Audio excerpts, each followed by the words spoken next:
અને હવે આગળ વાત કરી સાબરકાંઠામાં સાબર ડેરીનો વિવાદ વધુ ને વધુ વકરી રહ્યો છે। પોલીસ પ્રોટેક્શન સાથે ટેન્કર સાબર ડેરી પહોંચાડવામાં આવ્યા। પોલીસ પ્રોટેક્શન સાથે દૂધના ટેન્કરની અવરજવર થઈ રહી છે।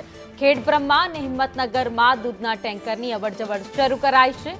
અસામાજિક તત્વો સામે પોલીસ સજાગ છે, તો ટેન્કરના વાલ ખોલનારા સામે પણ કાર્યવાહી કરાઈ રહી છે। વધુ અપડેટ સાથે સંવાદદાતા હિતેશ રાવલ અમારી સાથે જોડાઈ ગયા છે। હિતેશ, દૂધના ટેન્કરની અવરજવર શરૂ થઈ છે પોલીસ પ્રોટેક્શન સાથે। જી ભાવિની, સમગ્ર મામલાની વાત કરીએ તો જે ગઈકાલ સુધી જે સાબર ડેરીની જે દૂધ ભરાઈને દૂધ મંડળીથી જતી હતી, એ દૂધ મંડળીની ટેન્કરો હતી તેને ખાલી કરી નાખાતા હતી, તેનો કાગ ખોલીને દૂધ વેડફાતું હતું।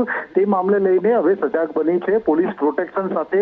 આજ સવારથી જે 7 જેવી ટેન્કરો પોલીસ પ્રોટેક્શન સાથે નીકળી છે। કોઈ ટેન્કરને રોકવામાં આવે, કાગ ખોલવામાં આવે, એના ઉપર કાયદેસર કાર્યવાહી, આ સામાજિક તત્વો હોય તેના ઉપર કાયદેસર કાર્યવાહી કરવા સાથેની પોલીસ સજ્જ બની છે।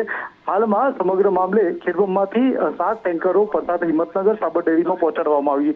હજી પણ જિલ્લામાં અમુક સાબર ડેરીમાં જે મંડળીઓ છે તે દૂધ પહોંચાડવાની બંધ છે, પણ ચાલુ કરવા માટે સાબર ડેરી અત્યારે સજાગ બની છે। જી ભાવિની, આભાર માહિતી માટે।